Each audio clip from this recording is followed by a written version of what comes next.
Lake Ontario's morning fog spread across the water like a blanket of milk. As the easternmost of North America's Great Lakes, Ontario is almost like a small sea, spanning nearly 7,300 square miles with depths plunging down to 800 feet. It feeds into the Niagara River, draws from hundreds of rivers and streams, and its western winds whip the shoreline with heavy waves. In the past month, 2 helicopters and 5 boats had vanished here, filed away as accidents. Federal officials in New York dismissed the blurry videos spreading online as AI-generated fakes. But the darkness under the lake was far more convincing than official denials. That weekend, the Harker family set up camp by the shore. Dr. Ahmad Harker, a cell biology professor, was the father. His wife, Emily Harker, worked in the ER. Their daughter, Sage, 10 years old, was always sketching in her notebook, while their 6-year-old son, Arlo, was bouncing around with the fishing rods. "Salmon should be running strong today," Ahmad said, pushing their inflatable raft into the water. Years ago, Pacific salmon were introduced to Lake Ontario. Currents and the thermocline, that's the boundary where warm and cold water meet, affect their movements. Emily smirked. "Even on vacation, you can't stop teaching?" "Dad, where's the thermocline right now?" Sage asked. "It shifts with the wind," Ahmad explained. "But early summer, usually around 50 to 60 feet down." Emily launched the drone. The footage streamed to her phone, fog above, pines along the shore, their little raft drifting. "Relax, I'm not live streaming, just recording for later." Arlo shouted, "I'm catching the biggest fish." Emily's expression suddenly froze. "Ahmad, look at the screen." On the drone's feed, a massive shadow lingered under the surface a few miles away, motionless, watching. "Maybe a giant catfish," Ahmad said with stubborn optimism. "Let's check it out." "No," Emily snapped. "I don't like this. Let's not go closer." But Ahmad's curiosity pulled them forward. As the raft drifted towards the shape, the lake grew eerily calm. And then, just like that, the shadow vanished. "See," Ahmad said, "nothing there." Before he could finish, a low grinding noise rumbled up from the depths. Then, silence. Ahmad cast a line. Minutes passed. Even the gulls had gone quiet. Suddenly, the rod bent hard, nearly ripping out of his hands. "Dad!" Arlo cried. "Easy," Ahmad said, straining against the pull. The raft tilted. Emily zoomed the drone higher. "That's too much weight for a fish." With one final heave, Ahmad pulled the catch aboard. What fell onto the raft was no fish, about 2 feet long, pale grey, with a snake-like body and 6 small, muscular arms. It let out a metallic, piercing shriek. Sage gasped. "Don't hurt it."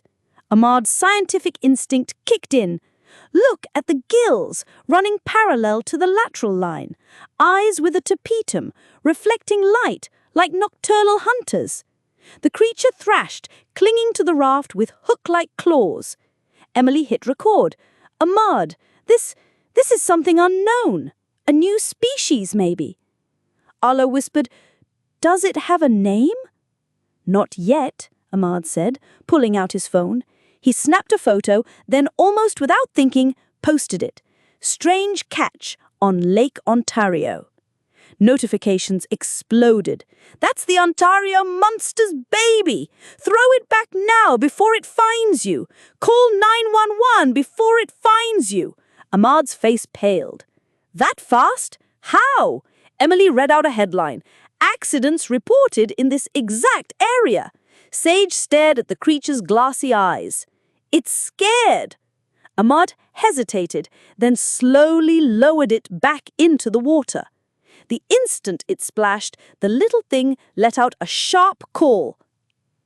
The sound rippled across the lake like a seismic wave. The water swelled, the temperature shifted beneath them. Emily raised the drone. "Ahmad, something's coming!" From the depths, a hulking form rose, bus-sized, with pale scales, 6 enormous arms thrashing through the water. Its head was serpentine, its limbs like a monstrous mix of octopus and bone. The Ontario monster had heard its child. "Paddle, now!" Ahmad shouted. Sage and Arlo scrambled to the oars. The raft scraped onto shore. Emily yelled, "Run!" They bolted through the pines. Behind them, the lake exploded. The beast pulled itself onto land, gripping rocks with its arms. Trees snapped like twigs under its weight. Ahmad dialed frantically. "Ontario shore, unknown creature, kids safe, for now, send everything." Sage whispered, "It's watching us." The monster's black-green eyes narrowed. It launched forward, arms propelling it through the woods. "I'm going live," Emily said suddenly. "What?" Ahmad barked. "If this is real, people need to see it." She tapped live. The feed blew up instantly. "Fake! That sound is not fake! Federal cover-up exposed! Drop your location!"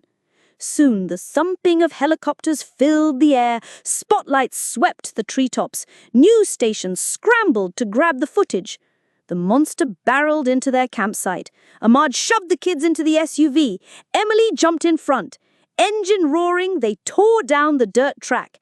The beast lunged, nearly crushing the hood when a helicopter siren blared overhead. "Drive to the shoreline road," a loudspeaker barked. Ahmad swerved onto gravel. A floodlight blinded the beast. A thunderous crack split the air. Smoke, or maybe a warning shot, drove the creature back. Another blast. This one hit. The monster staggered, arms tearing at the earth. Sage cried, "Stop! Don't hurt it!" "They're trying to save us," Emily said, but her voice shook. A final strike landed. The creature roared, then collapsed into the forest, silent at last. Officials swarmed the scene. Headlines screamed, "Ontario monster neutralized." At the press conference, they repeated the line, "Social media hoaxes caused unnecessary panic." But the world wasn't buying it. The live footage was already being seen millions of times. 2 days later, divers swept the area. Near the same cove, they found not one, but 2 entire shed skins, like a snake's, but massive. Lab tests showed strange keratin-like fibers and traces of heavy metals similar to invasive zebra mussels that infest the lake. Emily folded the newspaper. If there was only one monster, how do we explain 2 complete skins? Ahmad stared out at the lake.